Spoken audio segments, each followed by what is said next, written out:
Hello everyone. जैसा कि आप सभी स्टूडेंट्स बहुत अच्छे से जानते हैं कि नीट 2026 का एग्ज़ाम लीक हुआ। ये भारत जैसे देश में कोई नई बात नहीं है। इससे पहले भी कई सारे ऐसे एग्ज़ाम्स हैं जो लीक हो चुके थे।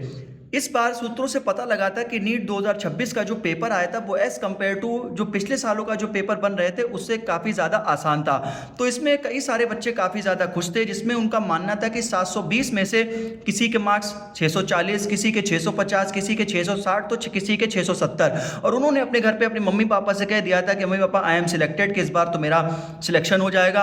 अमूमन आपने देखा होगा कि जो नीट का जो एग्ज़ाम होता है उसमें काफ़ी ज़्यादा मात्रा में लड़कियां बैठती हैं। और एक बात जो मैं कहना चाहता हूं कि अगर कोई भी बच्चा, वो चाहे क्लास 12 पास हो, चाहे ग्रेजुएशन पास हो, पोस्ट ग्रेजुएशन पास हो, किसी भी बोर्ड एग्जाम की तैयारी कर रहा हो, उसका केवल और केवल एक सपना होता है कि हम एक अच्छी नौकरी को पाकर अपने घर की फाइनेंशियल कंडीशन को सुधार सकते हैं। वो कभी अपने मन में ये बिल्कुल भी नहीं कहता, किसी से नहीं कहता कि my heart is with the government exam, my soul is with government exam. वो अपना यूथ और अपना प्राइम टाइम इसलिए देता है कि वो अपने लिए नहीं, वो अपना तो जिंदगी पार कर ही लेगा। वो ये सोचता है कि हम अपने माता पिता को ज़्यादा से ज़्यादा खुश देख सकें। आप जब भी नीट का एग्जाम लेते हैं बहुत ज़्यादा सख्ती करते हैं कि हाँ ट्रांसपेरेंट बोतल ले जानी चाहिए, ये करना चाहिए, आप कलावा नहीं पहन सकते, आप जीन्स नहीं पहन सकते, आप लोअर में पहन के जाएं, जूते आप नहीं पहन सकते, मोजे नहीं पहन सकते, आप चप्पल पहन के जाएं। तो आप जाहिर सी बात है सख्ती करें, चेकिंग होनी भी चाहिए। लेकिन जो ये जो चीज़ें सारी सामने आ रही हैं, सॉल्वर जो पकड़े जा रहे हैं, ये सब क्यों है? ऐसा बिल्कुल नहीं हो सकता कि आप इस बात से अनजान हैं। आपको सब पता है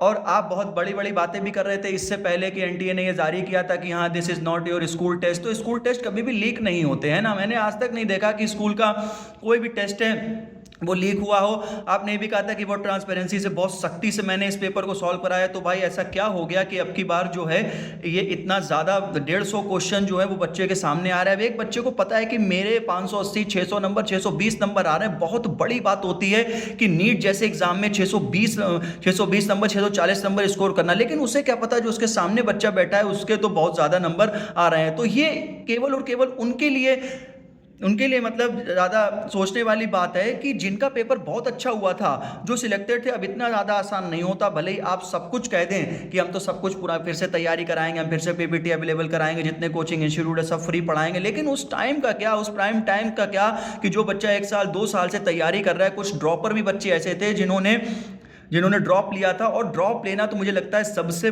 बड़ी जो है कठिनाई होती है एक ऐसा बच्चे के लिए। तो आई होप इसके बारे में आप सोचें। ये केवल और केवल नीट 2026 लीक नहीं हुआ है, ये जो है आतंकवाद का भी मुझे लगता है कि एक संकेत है। तो आपको पता सब कुछ होता है, ऐसा नहीं हो सकता कि आपको कुछ पता ना हो। आपके सिस्टम में ही चोर शामिल होते हैं। इस बात को आप जितना जल्दी समझ लें उतना ज़्यादा बढ़िया है। मैं बस इतना ही कहना चाहूँगा कि उस टाइम का क्या और उस मेहनत का क्या, उस बारे में आप क्या कहेंगे एक बार कमेंट करके जरूर बताएं। Thank you everyone. अगर वीडियो आपको अच्छी लगी हो तो आप इसको शेयर ज़्यादा से ज़्यादा करें और एक बार कमेंट करके ज़रूर बताएं कि आपने हमारी इस वीडियो से क्या सीखा। और थोड़ा सा अगर आप सख्ती कर भी रहे हैं तो बच्चों के ऊपर तो करें, ठीक है, लेकिन साथ ही साथ अपने सिस्टम को भी एक बार देख लें क्या उस पर आपको सख्ती करने की ज़रूरत है और उसको आपको सख्ती के साथ साथ सिखाने की भी ज़रूरत है। So thank you.